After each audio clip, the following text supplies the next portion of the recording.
Hi, Jennifer here, and today I want to give you some quick tips on how to approach your Clifton Strengths 34 report. This is the first page of the report, and if I was sitting with you right now, I would tell you that this grouping, this top 10, is where you operate consistently all the time. So we can say that these talent themes are ones that you take into every situation with you. So it's important to begin to understand the Clifton Strengths definition of each of these talent themes, not the Merriam-Webster's definition, the actual Gallup Clifton Strengths definition for each talent theme, so you can start to understand how they interplay with each other. If you remember, the chances of somebody having your top 5 in the same order as you, knowing that over 25 million people have taken this worldwide, that chances of that are 1 in 33 million, with actually a bunch of zeros behind it. So really this mix, this top 10 mix, is very unique to who you are and how you stand out in your work roles and your family roles, in any dynamic where you have to contribute the way that you think, feel, and behave into a situation.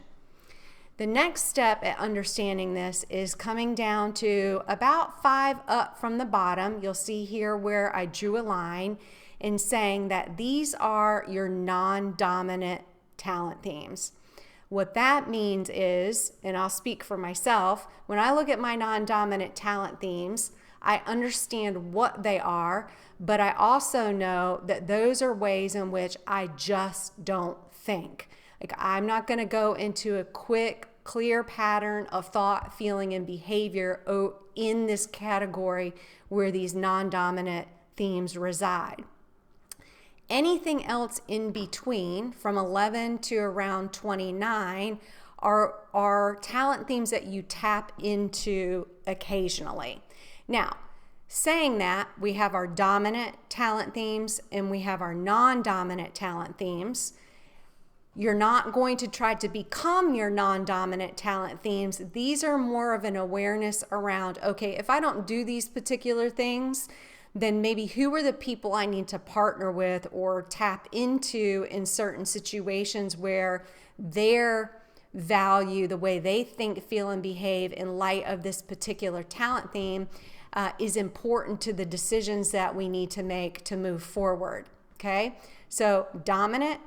Now, what you might also find is if you say read your number 11 and 12 and really understood the intricacies of that talent theme and said, you know what, I actually think that I do take ownership over that. I use that in every situation. It's okay to come and draw a line and pull that into your dominant talent theme grouping.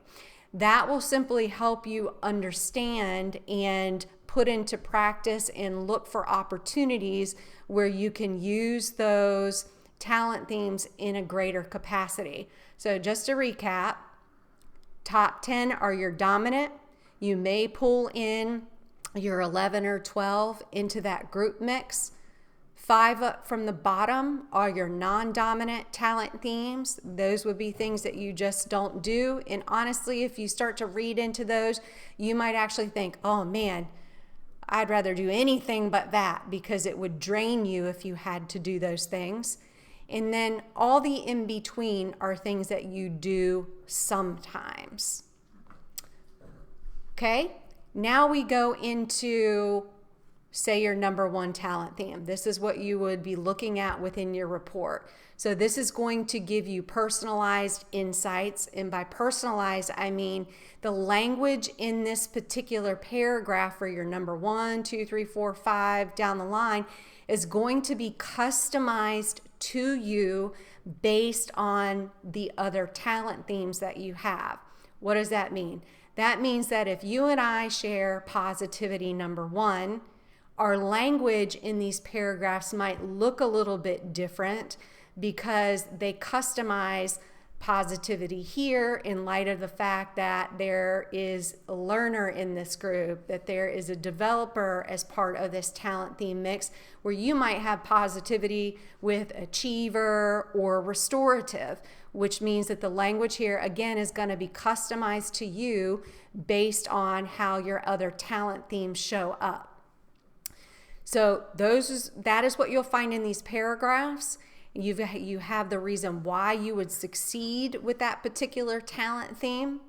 And if you remember from our e-course, which there's a link below if you've not been able to take that or you'd like to take that, part of, or one of the biggest, most foundational exercises with strengths is saying, okay, this is a talent, but in order for it to become an actual strength itself, I actually have to take opportunity and look for opportunity to begin to target and use that talent theme intentionally in the way that it actually produces a strength. So for instance, just think of weightlifting. You're saying, I have a positivity talent.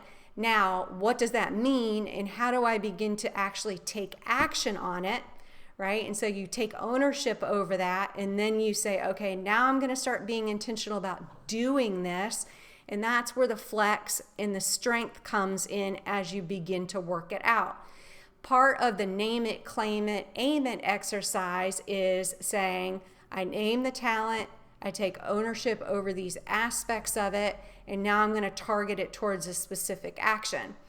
This portion of the Clifton Strengths 34 report gives you ideas on how to maximize your potential. So just think this way. I can come up with ideas on how to use positivity on my own, or I can actually tap into some ideas that Gallup gives us in order to help us start to leverage those talents authentically. So undertake action to maximize your potential. These are ideas that will allow you to begin to target your talent in a specific direction, therefore causing it to become a strength. Another aspect of this report is that you can tap in and look and see what your blind spots are, what you need to be aware of that can be getting in your way. Or with some of this, when you read through these, you might find situations where you think, oh, I know people have said that about me before, or I know that I'm being perceived this particular way. And so now you understand that your greatest source of potential has a blind spot to it, and now you get to say, okay, what's my strategy to get out of that and put myself in a position where my greatest source of potential and strength begins to shine all the time. Okay, if you'd like to upgrade your report or take the Clifton Strengths 34 report along with our e-course, you can see that information in the description below. I hope this was helpful for you. If you have any questions, just shoot a comment at the bottom, and I'll see you in the next helpful segment. Talk to you soon. Bye.